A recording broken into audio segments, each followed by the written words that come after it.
Looking for the best donuts in the San Fernando Valley? What if one of the valley's most unique donut shops isn't fried at all? Today on Eat, Live, Love San Fernando Valley, we're in Canoga Park checking out Ring Donuts, home to Japanese-style baked tofu donuts with a soft, chewy texture that's unlike your traditional donut. From incredible matcha creations to rotating seasonal flavors, this hidden gem has become a must-visit for donut lovers looking for something completely different. Let's find out if these are some of the best donuts in Canoga Park and whether Ring Donuts deserves a spot on your San Fernando Valley food bucket list. What if I told you that there's a place here in Canoga Park that offers Japanese-style donuts, which are tofu-based and they're baked, not fried? So today we're going to learn about their story, how they make these incredible donuts, and everything you need to know because this is one of the top donut spots in all of the San Fernando Valley. Let's start this episode. All right, hey Juliet, I am so excited to be here. Thank you for having us. So what exactly are we drinking right now? Right now we're drinking our signature sea salt cream iced coffee. This is our #1 selling drink and it's what I personally drink about 3 times a day. So what's in it? So it's really simple. All of our ingredients are really clean. All of our recipes are really simple. So this is literally espresso, water, sugar, cream, and salt. And how many different type of coffee drinks do you guys usually have? We have a pretty simple drink menu. We like to keep things small and simple because we can execute them very well. We can use high quality ingredients and the consistency is always going to be there. And then the variety on our menu usually comes from our donuts. So even though we only have one donut, we have like over 60 flavors of that. So. How did Ring Donuts come about? Because you're not the original owner. That's true, yeah. So the original owners of the business, their names are Aya and Mitsu. They founded this place about 13 years ago now, and they ran it themselves for the first 10 years. I started coming in 2020 when I moved in down the street, and it quickly became my daily coffee stop. And I became friends with the owners, me and my fiance did.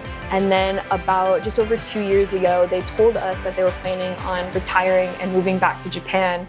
And at that point, they didn't know what was going to happen to the shop. And me and Bobby loved it so much, we're like, we can't let it close, we can't let it go to someone who's going to try and change it. So I quit my corporate job to take over the business, and with the sole purpose of just trying to run it exactly how they were doing it and keep it going. So what makes Japanese donuts different than a traditional donut? Yeah, so our donuts are definitely unique. I'd say the style of donut that we produce is going to be really different from anything you'd find here in the United States. Having a baked donut that the base is tofu is something that's a lot less novel in Japan, but we are the only specialty Japanese baked tofu donut shop in the United States. So the style is definitely unique. Because of that, we use a lot of specialized ingredients that we import from Japan, that we source locally.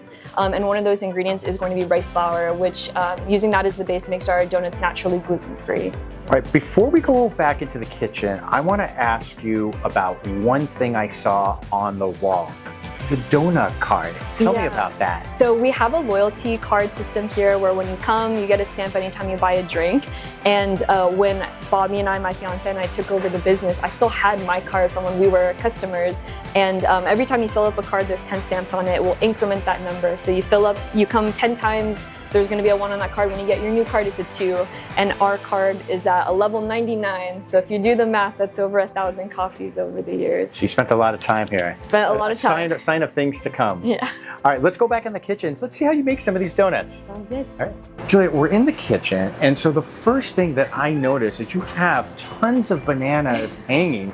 So how many bananas do you typically go through in a week? Yeah, so it depends what flavors we're making, but whenever we buy bananas, we buy about 20 pounds at a time, and we just hang them so that they can ripen and get a little bit sweeter. So I'd say, yeah, we pretty much always have about 20 pounds of banana hanging from the ceiling at any given time. So what type of machines do you guys use to make these donuts? Yeah, so we use some specialized donut makers that they're actually manufactured by a waffle iron company. And the ones that we use are actually original to the business. So they're 13 years old now and still kicking. In a typical week, how many donuts do you guys usually make? So we'll bake anywhere from 300 to 400 donuts a day. So we're usually pumping out, like over 2,000 a week, but it really depends on the day. We also sell our donuts to other cafes and restaurants. So if we have a big baking day, the most we've ever baked in one day is 835 donuts. We broke that record recently. Why do you guys use these machines as to putting them in an oven where a lot of donut shops typically do that? Yeah, so when the recipe was first developed by the original owners of the business, it took over 500 iterations to get this right. And it wasn't only testing different ingredients inside the donuts, but the way that they were prepared. So yeah, we do bake ours in kind of a specialized way. First off, they're not fried like most traditional donuts, they're baked. But when you bake them in an oven, they come out with this more like cakey texture versus when we use the waffle iron or our specialized machine that's like a waffle iron. Just the way it circulates the heat gives it more of like a mochi-like texture, which also has, because of the rice flour, it's gonna have that already. But just the way it's baked, you'll get more of that like spongy chewiness that you can't get from baking them in an oven. And because of the uniqueness of each donut, so each donut has its own batter, correct? Yeah, each donut has its own batter. We do try and batch bake to be as efficient as we can. So we'll prep all the batter. It takes an entire weekend to make all the batter, and then April she'll do all the baking throughout the week for us. First of all, before I try this chocolate chip donut, I just want to say the aroma in here is like nothing else. I think donut meets that waffle batter smell. If you could, I would create a Bath & Body Works candle from that smell. All right, let's take a bite of their chocolate chip donut. It's heated, it's warm.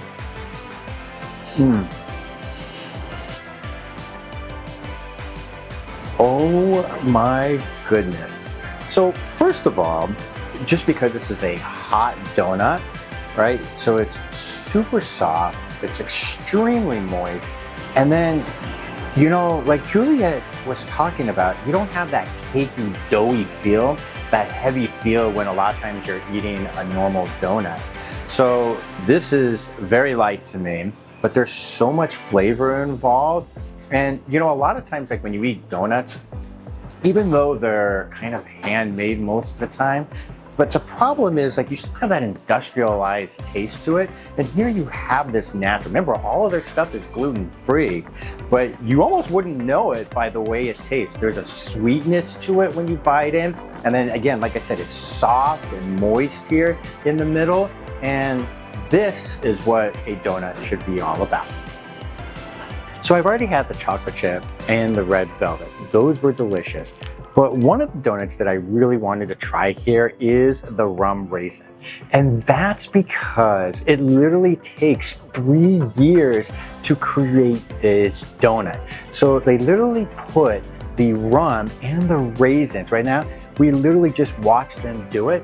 And the batch that they're gonna be putting in this jar actually will be ready in 2029. So think about that. So this is a very popular donut when people ask for it. So I'm gonna take a bite of this one. I wanna see what this really tastes like as we saw them, like I said before, putting it in that jar. Here we go.